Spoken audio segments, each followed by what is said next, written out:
Kingdom is a science and technology superpower. Vital fabricants, Sir Michael. Indeed, following on from that answer, we have world-class universities in the West Midlands. So can I ask my right honourable friend, what plans does he or she have in order to support regional innovation clusters there? And makes an important point. We're investing heavily in regional innovation clusters all around this country. One in Manchester, one in Glasgow, and one in the West Midlands, where the excellent Mayor Andy Street is driving a genuine innovation economy. Liz Twist. Thank you, Mr. Speaker. Almost 1 in 2 properties in my constituency of Blaydon do not have access to gigabit broadband, and that's less than 1 in 5 in rural areas. They don't even have superfast connections. The department must help properties get connected where profit incentives are low. So will the Minister provide an update on the gigabit voucher scheme and the total value of vouchers claimed this year? Well done.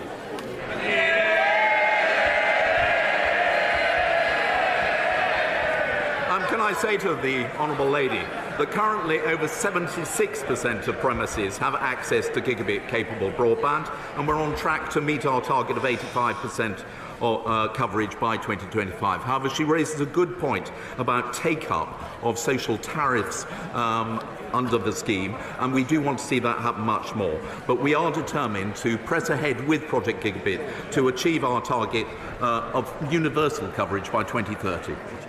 We now come to questions to the Prime Minister. I call Sajid Javid. Question number 1, Mr. Speaker. Mr. Speaker, the ban on LGBT people serving in our military until the year 2000 was an appalling failure of the British state, decades behind the law of this land. As today's report makes clear, in that period, many endured the most horrific sexual abuse and violence, homophobic bullying and harassment, all while bravely serving this country.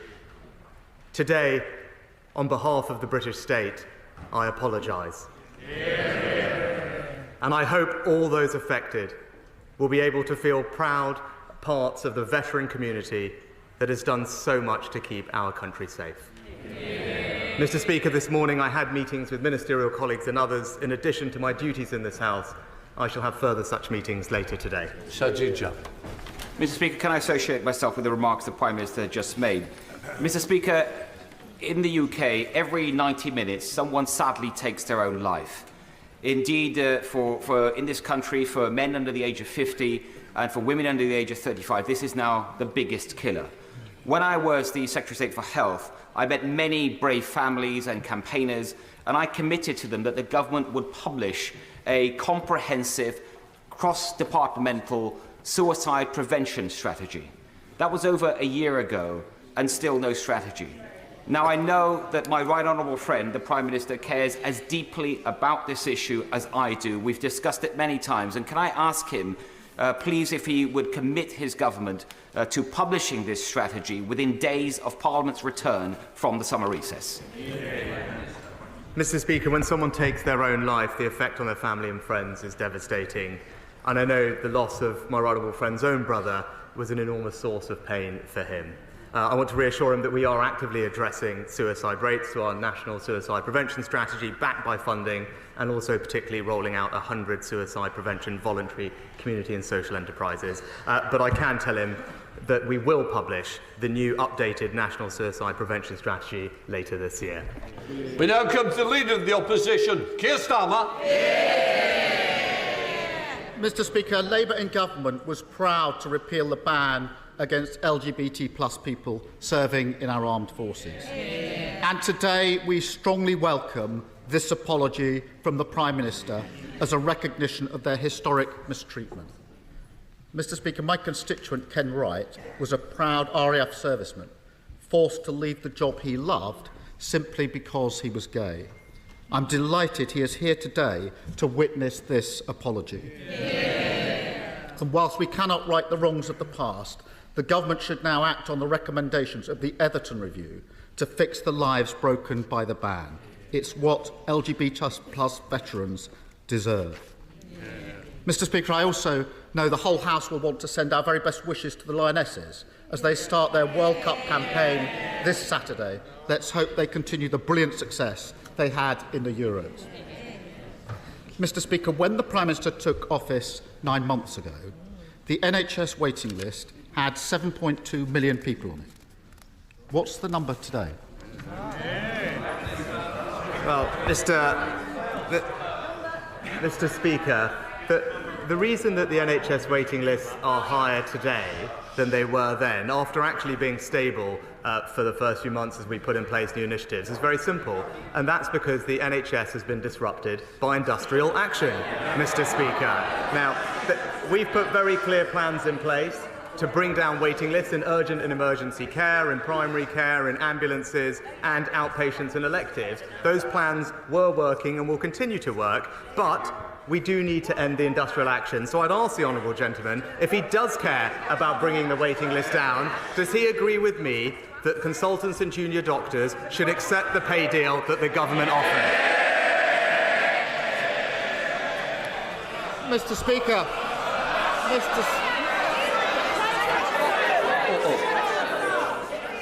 The Prime Minister likes to get away early. The more that you stop me getting on with the questions, the more I'm going to keep him here. So it's up to you how long you want the Prime Minister. Keir Starmer. Mr. Speaker, I'm sure the whole House is pleased that he's graced us with his presence today. But we don't get any more answers when he's here than when he's not. He knows the answer. 7 million people currently on the waiting list. Prime Minister, that's the highest it's ever been. It means that since he stepped foot into Downing Street, 100,000 people have been waiting in daily agony for things. By one very simple fact: industrial action in the NHS. Now, again, I'll give him a second chance. If he really wants to get people the health care that they want, will he agree with me that those doctors should accept the recommendations of the independent pay review body? It will be a bad time to get thrown out. It's 6 weeks, I think, long and hard.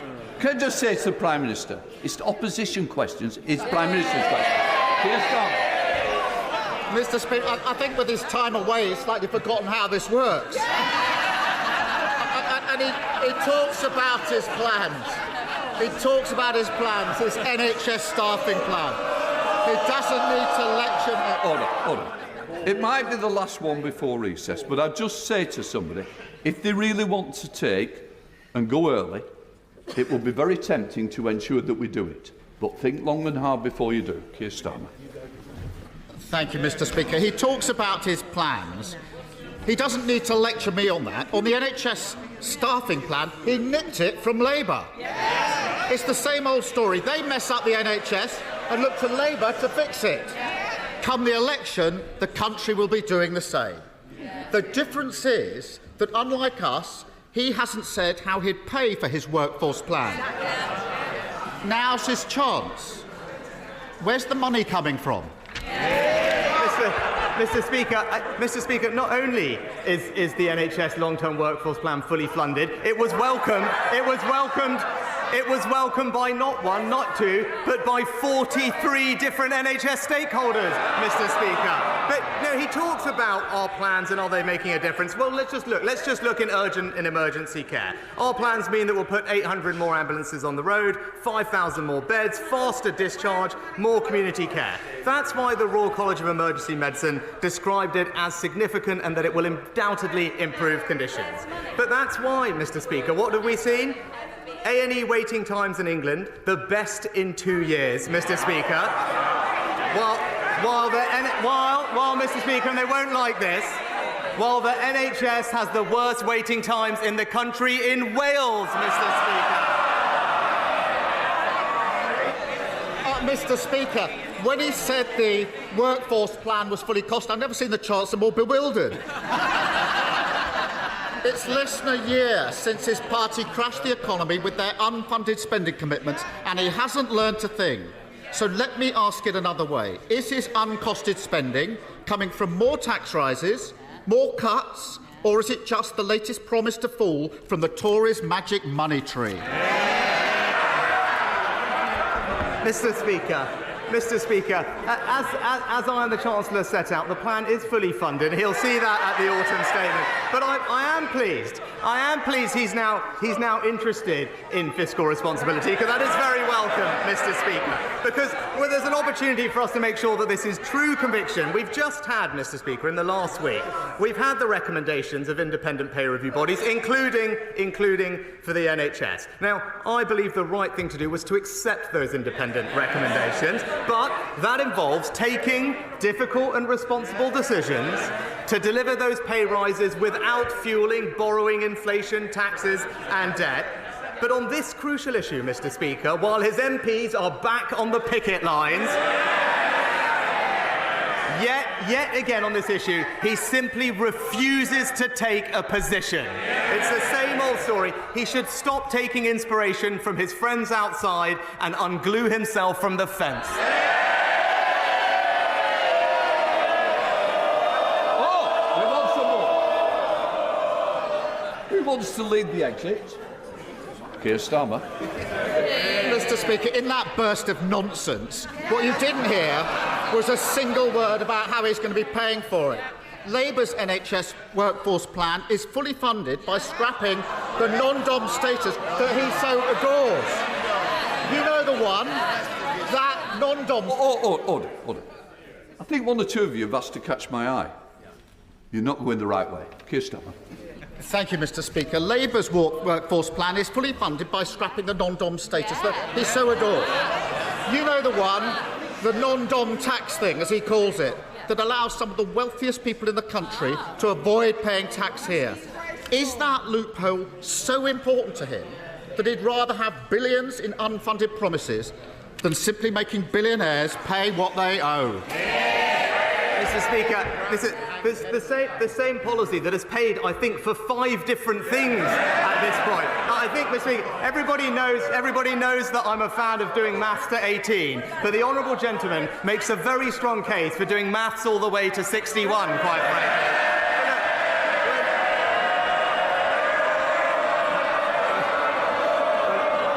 When it comes, Mr. Speaker, but when it comes to the substance of the plan, because it's important we address this, right?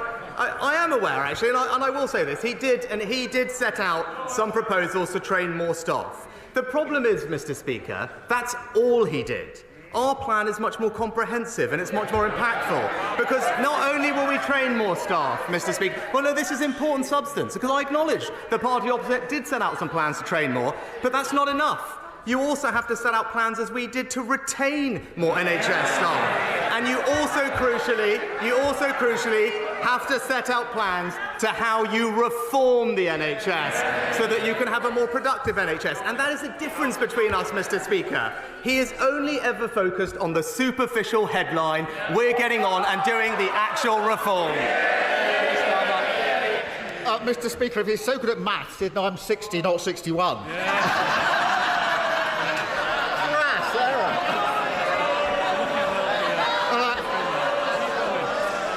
I don't know whether the Prime Minister's found time to visit Hillingdon Hospital during the recent by-elections, where the wards have had to close, staff are working in appalling conditions and patient safety is at risk. And that's simply a snapshot of the wider problem. This week, the National Audit Office set out in detail what everyone already knows. The government's hospital programme has, shall we say, some gaps in it. So can the Prime Minister confirm that, apart from the fact that there aren't 40 of them, and the fact that most of them aren't new, and that many of them aren't even hospitals, everything's going fine with the 40 new hospitals? Mr. Speaker, not only are we going to deliver on our manifesto commitment to build 40 new hospitals across the country by 2030, we're not just stopping there, Mr. Speaker, because we're also delivering 100 hospital upgrades across the country and, crucially, 100 over 100 new community diagnostic centres to speed up treatment for people, including, Mr. Speaker, in the Deputy Leader's constituency, the Shadow Work and Pension Secretary's constituency, the Energy Secretary, the Justice Secretary, the Attorney General's constituency. That's how committed we are, Mr. Speaker. But look, let me end on this, because he mentioned Hillingdon Hospital, he mentioned Uxbridge.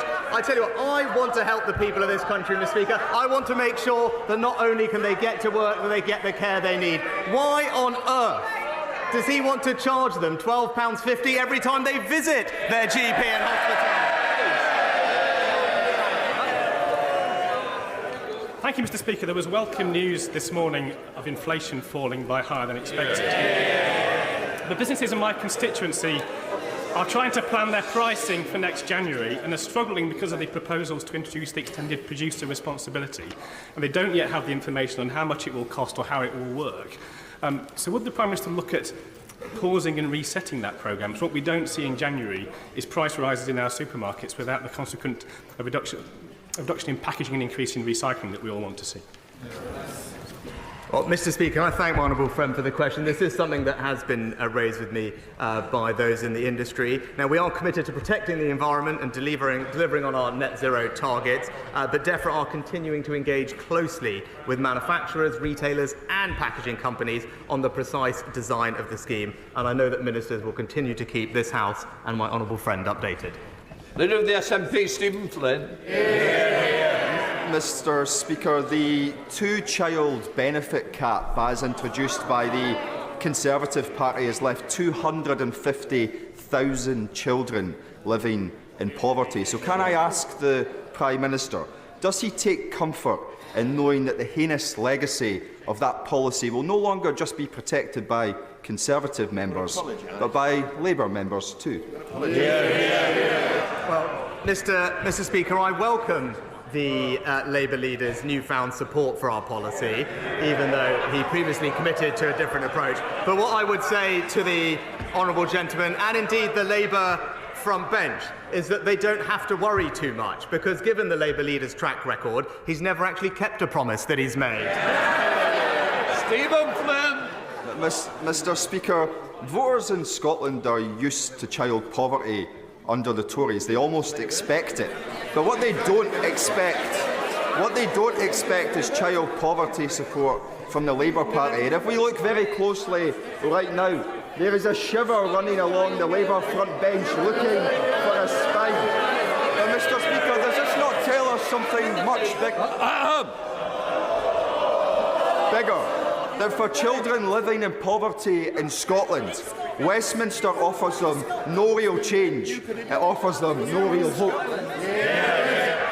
Well, Mr. Speaker, the best route out of poverty is through work, Mr. Speaker, and the best way to ensure that children do not grow up in poverty is to ensure that they do not grow up in a workless household. That's why we are focused on creating more jobs, with 200,000 more in Scotland since 2010, and hundreds of thousands fewer children across the United Kingdom growing up in a workless household. We will always continue to reduce child poverty. I don't want to see a single child grow up in poverty, and we will deliver that in every part of the UK, including in Scotland.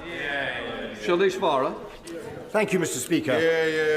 Would my right honourable friend agree with me that if members opposite are in favour of illegal economic migration, then they should have the courage to say so, rather than claiming that young men in their 20s and 30s arriving here from safe countries are actually asylum seekers? My honourable friend is right that the party opposite don't have a plan to tackle illegal migration, and we saw that just in this last week, Mr. Speaker, that they voted, I think, over 70 different times against our Stop the Boats bill. And that bill will make it crystal clear that if you come here illegally, you will be detained and swiftly removed to a safe third country. That is the fair, compassionate and right way to deal with this problem, and that's what we believe in. Caroline Lucas. Thank you very much, Mr. Speaker. It's exactly a year to the day since UK temperatures hit a deadly 40 degrees for the first time, with 3,000 excess deaths last summer. Yet the Prime Minister's own climate advisers and businesses have said that his climate progress is worryingly slow. Now, he likes to claim that the UK is decarbonising more quickly than the rest of the G7, but since the Paris Agreement, that is simply not true. He likes to claim that it's not a top concern for the public, while recent polling shows that that's not true either. Experts, businesses and the public all want bolder climate action, but it isn't even one of his top 5 priorities. Can he tell us why not? Mr. Speaker, the Honourable Lady just makes a completely bizarre point. Because we moved quicker and faster than everyone else, she thinks that somehow is something that we should now not be proud of. It's right that other countries are catching up. It's inevitable that they will have to decarbonise faster now to make up for the fact that over the past 2 decades they haven't followed our example. So I'm not going to take any lectures for her on this topic, because our track record is a good one, Mr. Speaker. We have decarbonised faster than everyone else, and right now we are making the right long-term decisions to make sure that we do transition to net zero, but do so in a way that brings people along with us and creates jobs in the process. Bedfordshire businesses now have apprentices on the factory floor earning £48,000 a year on qualification, easily beating cost of living pressures. So what more can we do to get schools to promote apprenticeships to pupils and parents, as our colleges and institutes of technology are great poverty-busting institutions? Well, my honourable friend makes an excellent point. One of the practical steps that we are taking is to put all apprenticeships onto the UCAS system this autumn, which will make sure that they have parity of esteem in the classroom, increase information for parents and teachers. But at the same time, Mr. Speaker, as I announced earlier this week, we are clamping down on university courses that fail to deliver good outcomes. Because what we should be doing is providing young people with the best opportunities for them to get on in life, and he's absolutely right that that should include apprentices. Dame Diana Johnson. Thank you, Mr. Speaker. Why does the Prime Minister think that Sir Brian Langstaff, who chairs the public inquiry into infected blood, has reopened the hearings and has summoned before him the Prime Minister, the Chancellor of the Exchequer, the Leader of the House and the Paymaster General to answer questions next week? Mr. Speaker, my thoughts remain with all those affected by this appalling tragedy. The infected blood scandal should never have happened, and that's why the public inquiry was set up by one of my predecessors. I've submitted written evidence to the inquiry and am due to give oral evidence shortly, so it would be inappropriate for me to comment further at this time. Greg Clark. Indeed, Mr. Speaker. 800,000 people work indirectly or directly in our car industry, which accounts for 10% of our country's exports. So I strongly welcome the £4 billion investment by Tata in a battery factory, with the jobs associated with it. So will my right honourable friend build on that success and pursue a clear plan to get more gigafactories, including in the West Midlands, so we can capitalise on our lead in battery innovation and technology? Well, my right honourable friend is absolutely right to highlight the importance of today's announcement. One of the largest ever investments in the UK auto industry in this country's history. Billions of pounds, thousands of jobs, and it is a massive vote of confidence in the UK economy. What's a Philippa Whitford? Thank you very much, Mr. Speaker. The NHS in England has just had its longest ever junior doctor strike, and consultants go on strike tomorrow for the first time in 50 years.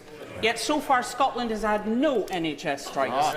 This isn't by chance, but because our Health Secretary and First Minister have kept working with the BMA to try and address the pay erosion faced by doctors since 2008. Workforce shortages are the biggest challenge facing healthcare, and the Prime Minister just mentioned the importance of staff retention.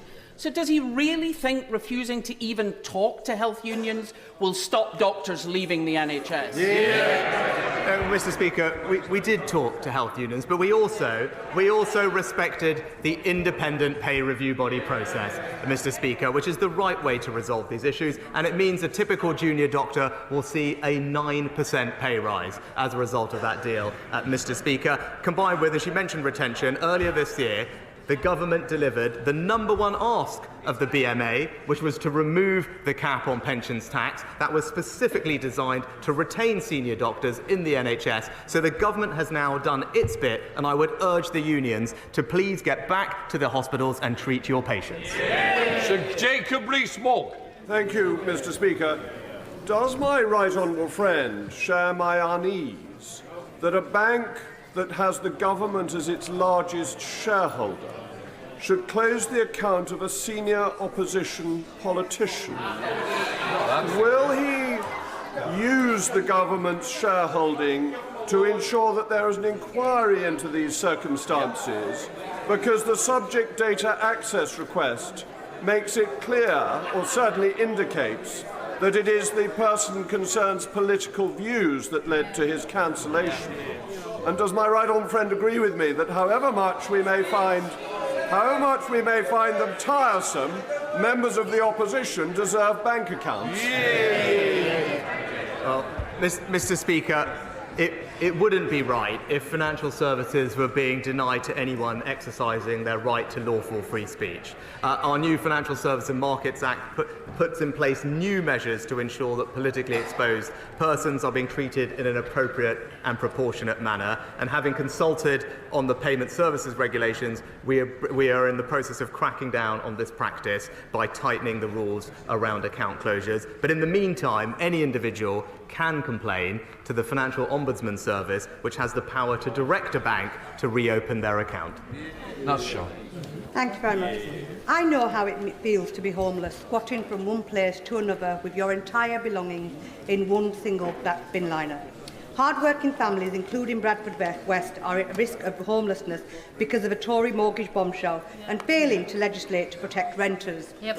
So can I ask the Prime Minister, apart from totally losing a grip on the whole situation, what is he doing to stop 500,000 people from becoming homeless? Oh, Mr. Speaker, actually rough sleeping levels are about a third lower in 2022 compared to the peak in 2017. And since our landmark Homelessness Reduction Act came into force, over 600,000 households have successfully had their homelessness prevented or relieved, and we are investing £2 billion over the next 3 years to continue to tackle homelessness and rough sleeping. Marc-Francois. Thank you, Mr. Speaker. The Prime Minister mentioned our armed forces. Can I mention them again? We lost 457 personnel in Afghanistan killed, and several thousand who suffered life-changing injuries. So I and some of my colleagues on the Defence Committee were absolutely stunned to see a video posted by our own chairman lauding the Taliban's governance of Afghanistan, not mentioning they're still trying to identify and kill Afghan civilians who sided with NATO forces, and also not mentioning the fact they don't like girls to go to school. So can I make plain this was not in our name, and can I have the Prime Minister's assurance that this silly and naive act was not in his name either?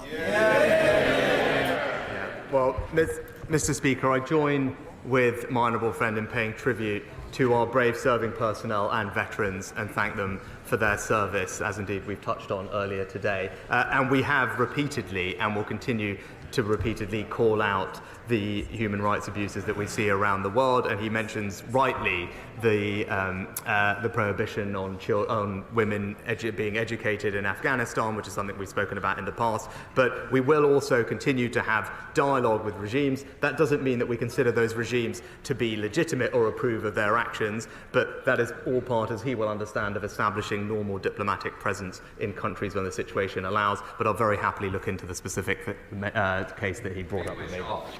Mr. Speaker, it's not just the adoption of the disgusting and heinous two-child benefit cap, it's the endorsement of a hard Brexit, the tuition fees, the immigration.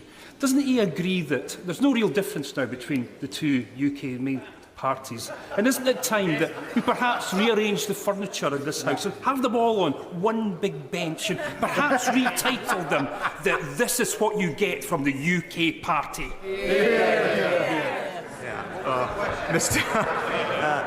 Well, thank you, Mr. Speaker, for the question. I will leave him and the Labour Party to debate the finer policies between them. But I would say on the substance, because it is important that actually the track record demonstrates that we are making a difference in reducing child poverty, Mr. Speaker. There are now 400,000 fewer children in poverty than there were in 2010 as a result of the actions of this government noticeably moving their parents into work, because it has the single best benefit for those children. That is the right policy, and it's one that we will continue to deliver. Alicia Cards.